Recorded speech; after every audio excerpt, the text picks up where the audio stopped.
Hey folks, everything new under the sun. Bible prophecy update. Finally able to have a look at the news and got some time to create a quick little video about what I see going on in Bible prophecy in eschatological events. We are in the last days. We're in the last seconds of the last days.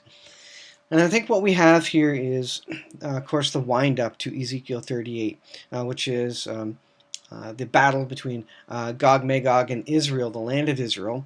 And what comes prior to that is Psalm 83, which is the prophesied war, yet future, of an inner circle of nations, Israel battling an inner circle of nations, Gaza, Hamas, Hezbollah in Lebanon, and then eventually working their way up to an outer circle of nations. Of course, they need to clear away the enemies right on their border before they can go and attack the larger enemies, which will be and are Iran, Persia, Gog, Magog, and other nations that are against them. So they're actively kind of working on that inner circle of nations.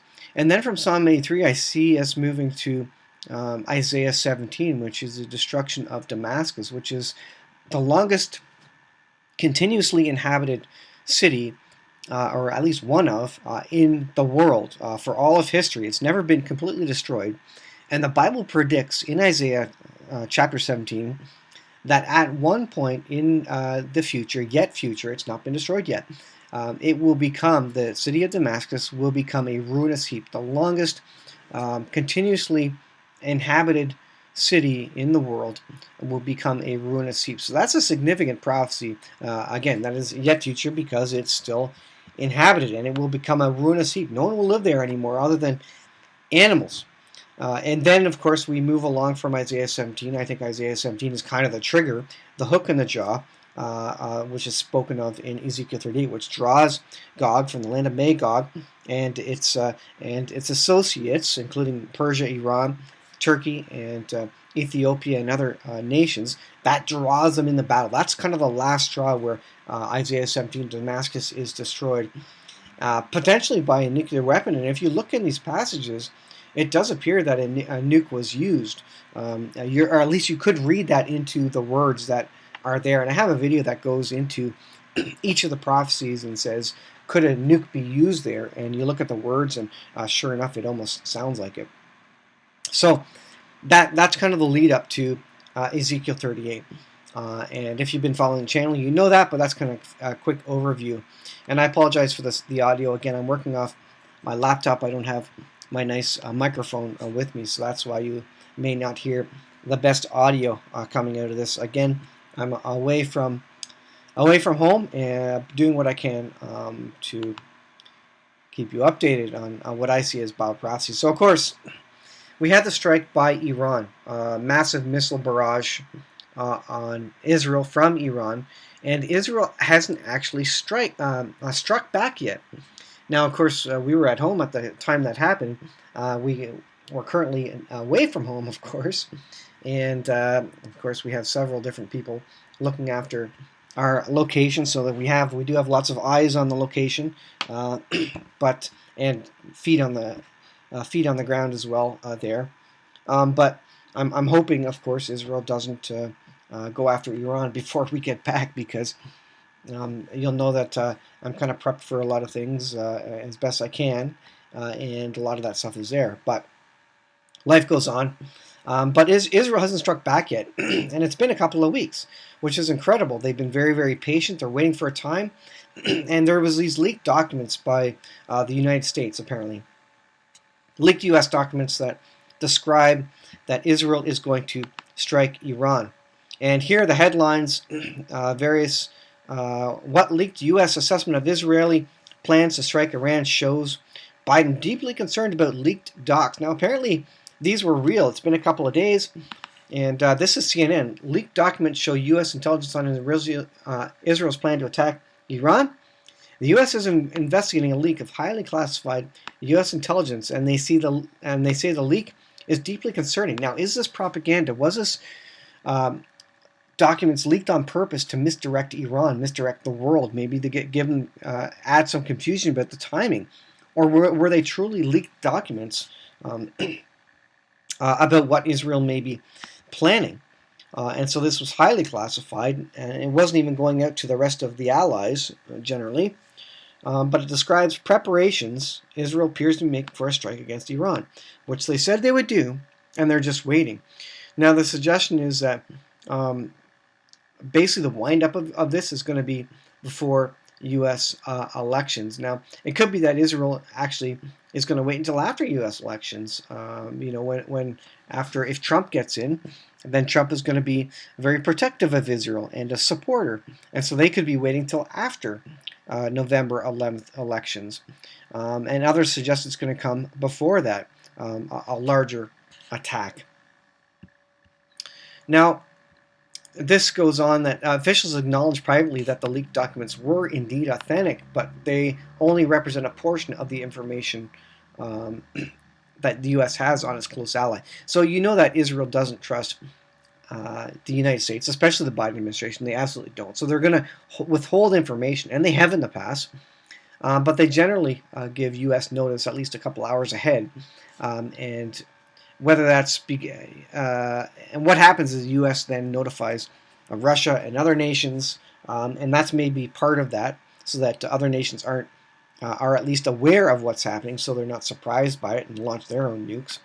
But anyways, there's this communication that kind of whips around the world when this happens, and Israel is holding its cards close to its chest, that's for sure. Now, Netanyahu, interestingly, we talk about the assassination attempts on Trump. He's at his third now. I think it's a third assassination attempt. Get rid of that. Netanyahu now has had a failed assassination attempt. What happens when they take him out? You know, the prophecy of the 70 shepherds suggests that Netanyahu would be the last shepherd. Now, the order of shepherds has kind of fallen out of place, at least with what I understand with the prophecy of the 70 shepherds. But it's interesting, and I've done several videos on that. Search for 70 shepherds prophecy in my video list, and you'll find that. But the fact that he's still in power right now is very interesting. Will he be the last shepherd before the Lord returns? That seems to be what the 70 shepherds of Israel seems to be suggesting. So that's interesting. Now, here is an example of what happens when war starts. Not only do communications go out, because Israel took out Hezbollah's communications first. That's what happened with the pagers. The pagers blew up. Then the walkie-talkies and the ham radios and the cell phones, one after another, they blew up. When you go to war with a country, you take out the communications. What's going to happen when we go to war with Russia or China? China and Russia will take out our communications. You will have no internet. You will have no way to communicate. You will have no way to listen. I just did posted a video that's, I think, going to release tomorrow or the next day about how to repair surface mount components on electronics. Why?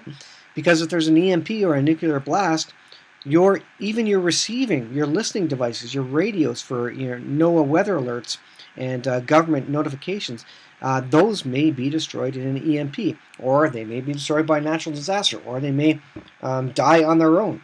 Components die after a while. So if you have an old radio and you start using it a lot, all of a sudden it could fail. So you need to know how to repair that.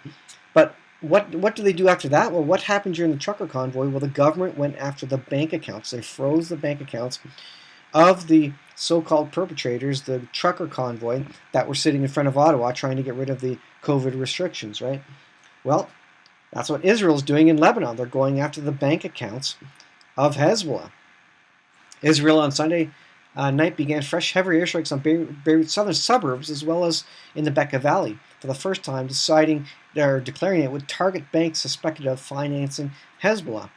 And this goes, whether Israel's in the right or the wrong, this is the same with your government. Your government will go after your bank account if you do bad things. This is part and parcel of the described mark of the beast in Daniel. And the passage says, "No man may buy or sell save he that has the mark in his right hand or his forehead." You will not be able to buy or sell.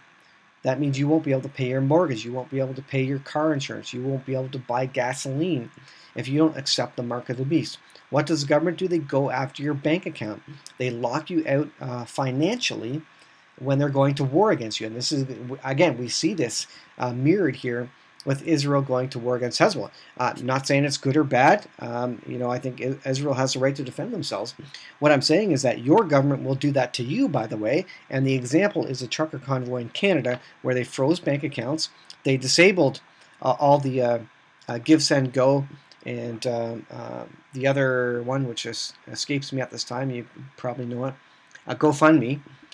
They destroyed all that. So any way to get money or supplies to the enemy, which in this case was a trucker convoy, the enemy of the government of Canada, well, they went after your bank accounts. They prevented you from buying and selling to limit your actions, to slow you down. This is what's happening.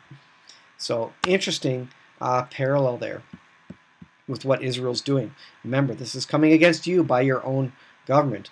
I was watching a video by, I think it was BP Earthwatch, where he said that the U.S. military, new laws were written so that the U.S. military now have permission to fight U.S. citizens, to protect U.S. citizens against other U.S. citizens.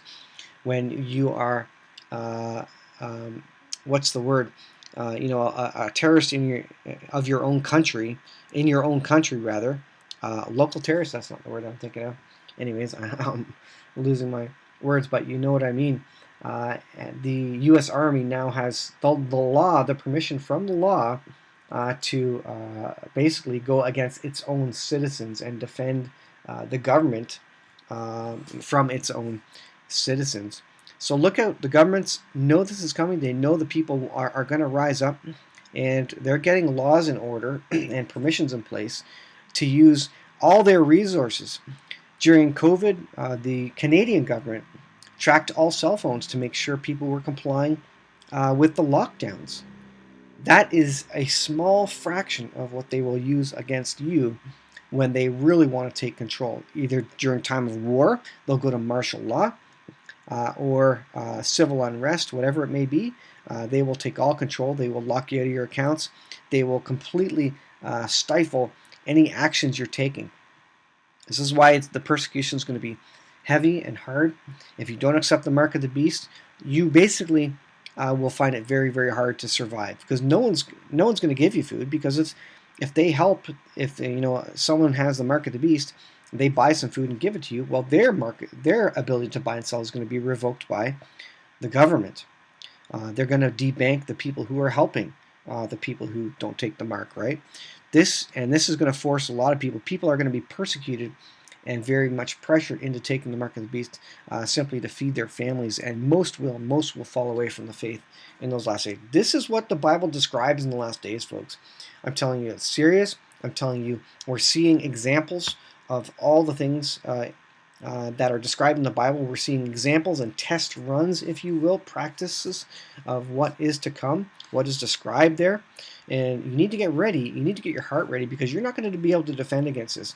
You can say, well, I'm going to have chickens. Well, I'm going to be able to barter eggs. You might not be able to, because your next neighbor over may not accept them, or even worse, may turn you in. Because what do they do in COVID? They were encouraging people to tattletale on rule breakers, on people who were breaking curfew. The government encouraged neighbors and citizens to tell on other people. And this is what we're going to have in the last days. Be prepared. We're in a serious time, folks. Thanks for watching. I'll leave it there. We'll see you in the next video.